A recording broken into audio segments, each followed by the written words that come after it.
Doktor pula, ada 3 matlamat utama dalam Belanjawan 2021 ni bertujuan melindungi, memulih dan juga menjamin kesejahteraan rakyat, kelangsungan perniagaan dan juga ketahanan ekonomi. Jadi demi mencapai matlamat ini, apa yang paling penting sekali kerajaan perlu beri perhatian terutamanya bagi menjamin ketahanan ekonomi itu, Doktor? Okey. Kita lihat kerajaan perlu menumpukan kepada mereka yang memerlukan. Okey. Kerana golongan yang memerlukan inilah yang mesti dibantu. Okey. Dan kita lihat juga masalah-masalah sosial sekarang ni menjadi satu isu besar. Terutamanya kepada remaja, dan kadang bukanlah remaja saja, maksudnya kadang juga melibatkan semua golongan masyarakat. Dan juga kita lihat masyarakat kita perlu menjadi lebih penyayang. Kerana dengan sifat yang ada, kasih sayang yang ada ni, akan kita kata masalah mental kan, yang mana sekarang menghantui masyarakat Malaysia akan dapat dikurangkan. Dan juga kita lihat masyarakat perlu didekati dengan cara bukan seperti dulu. Maksudnya kita ada hierarki yang mana gerakan kepada masyarakat ni lebih berbentuk komuniti. Okey. Yang mana community base punya usaha perlu dijalankan. Oleh itu untuk kita kata memulih, merangsang, memulih, merangsang dan juga kita kata melestarikanlah ekonomi ni. 4 faktor ni perlu kita ambil perhatian. Kepada mereka yang memerlukan. Sepatutnya kepada mereka yang memerlukan ni, kita alhamdulillah kerajaan telah bantu ramai yang mendapat manfaat daripada prihatin. Tetapi kita nak lihat bantuan ini adalah bentuk yang produktif. Bukannya memang dah bagus, tapi maksudnya benda ni dia akan hanya untuk memenuhi keperluan hidup dia, dan kemudian selepas itu dia akan minta lagi daripada kerajaan. Pepatah kata bagi pancing daripada bagi ikan kan, supaya mereka ini akan dapat berdikari. Jadi untuk meningkatkan perkara ni, maksudnya kita kena beri bantuan dalam bentuk yang tersasar, yang lebih produktif. Contohnya macam tadi untuk upskilling, reskilling ni, barulah bantuan tu diberi, bukannya dalam bentuk blanket kepada semua orang. Mereka yang telah berada, yang kata-kata tadi, yang memerlukan, yang tidak memerlukan pun dapat bantuan.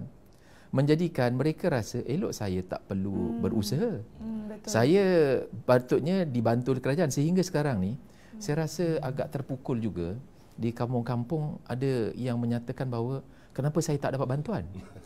Kalau masyarakat dulu, masa saya lihat ayah-ayah kita dulu, malu untuk dapat bantuan. Sekarang ni rasa macam kenapa kami tak dibantu? Sepatutnya mentaliti ini tidak wujud. Sepatutnya kita nak membantu orang, bukannya kita dibantu.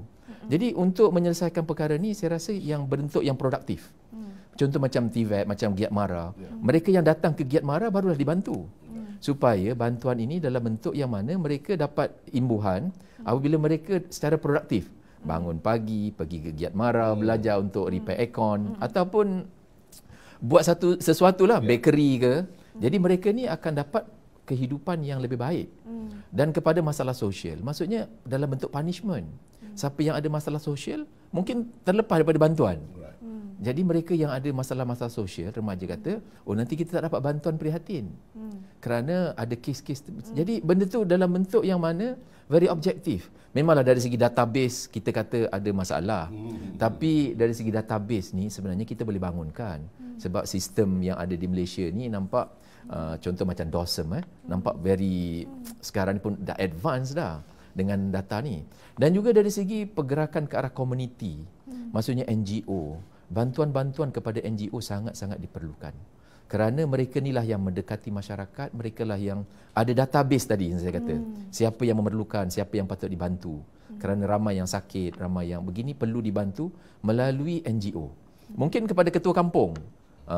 Maksudnya maklumat-maklumat ni beri kepada ketua kampung dan mereka diberi satu dana untuk supaya lebih bermasyarakat.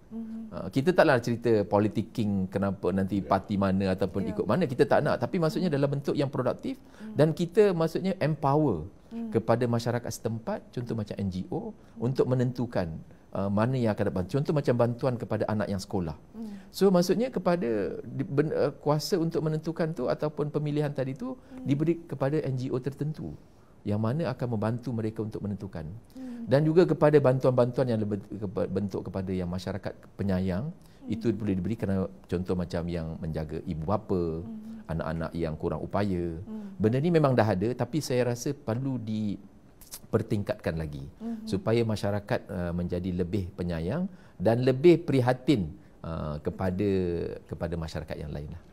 Itu saya rasa satu perkara yang sangat penting lah untuk kita wujudkan ekonomi yang kata pemulihan, lepas tu merangsang dan juga untuk melestarikan ekonomi kita.